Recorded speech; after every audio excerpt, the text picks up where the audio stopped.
Just recently, Sporting News published a ranking of the top 25 college running backs for 2018, and Utah running back Zack Moss made the list, ranking no.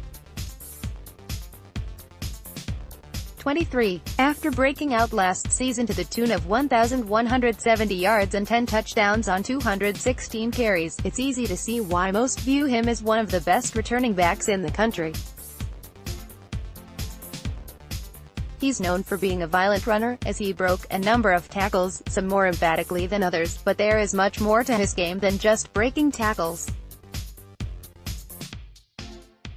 I took a little deeper dive into the numbers, and was blown away at the rather impressive picture they painted.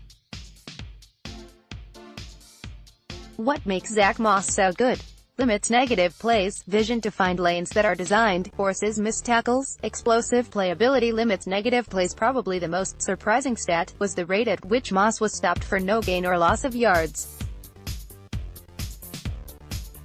This is a metric measured by Pro Football Focus called stuff rate, and for Moss, his stuff percent registered at 15.3%, good for 9th out of the 22.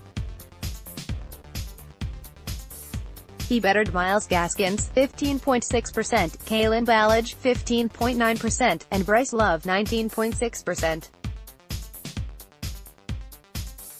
It comes to being a good running back, avoiding the negative yards is just as important as the big runs, and Moss does a tremendous job of limiting those negative runs and keeping Utah ahead of the chains.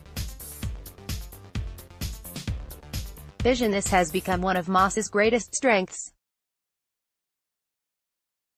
Everyone remembers a certain play against Cal. Not going to get too in-depth about that play, but it left an erroneous assumption of Moss that he didn't have the vision to succeed, and it has become rather evident that is not the case.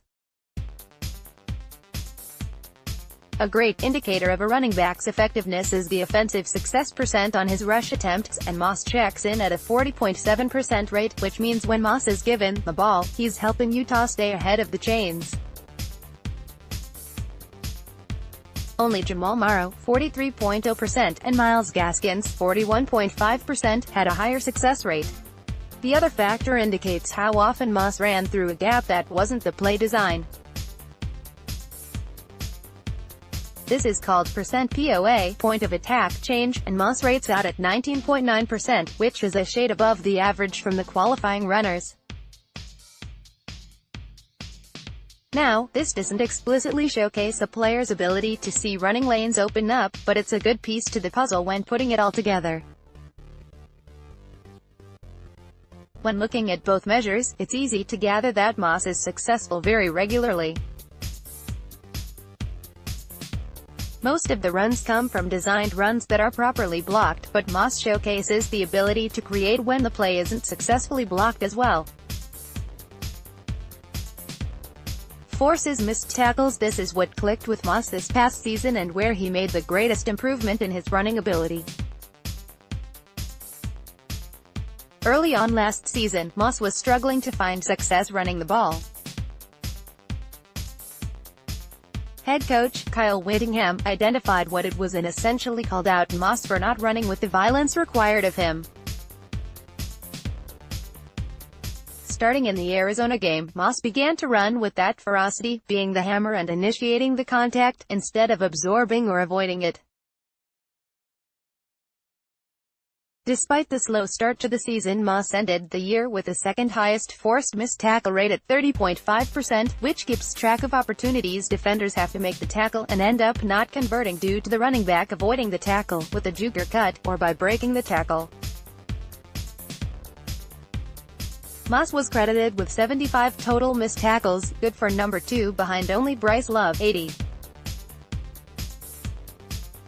Forcing those missed tackles creates a lot of yards, and plenty of highlight clips.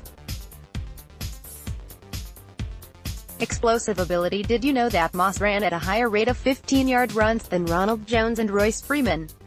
In fact, of 22 qualifying running backs in the Pac-12, Moss ranked 5th in explosive run percent at a solid 9.7% compared to the 7.6% average.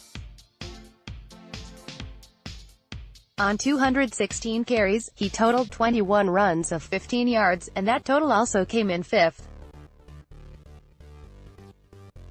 This is essentially the net result of the previous three qualities: avoiding the negative runs, seeing the running lanes, and creating yards by forcing missed tackles.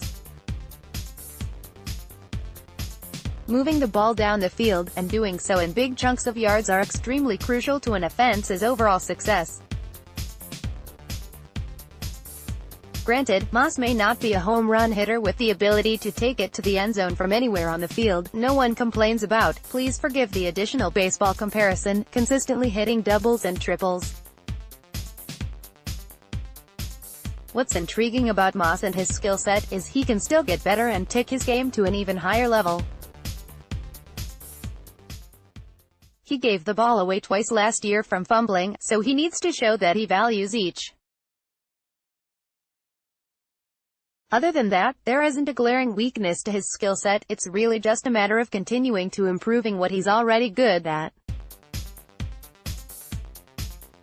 Ute fans should feel confident in Moss's ability to carry the rushing load, but more so eager to see all that he will accomplish this season.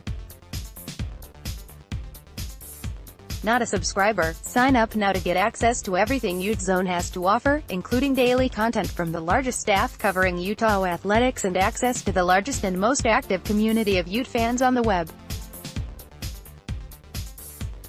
Don't forget to sign up for our Ute Zone newsletter. It's free and a great way to get daily updates on Utah football, basketball and more delivered straight to your inbox. Like us on Facebook, follow us on Twitter,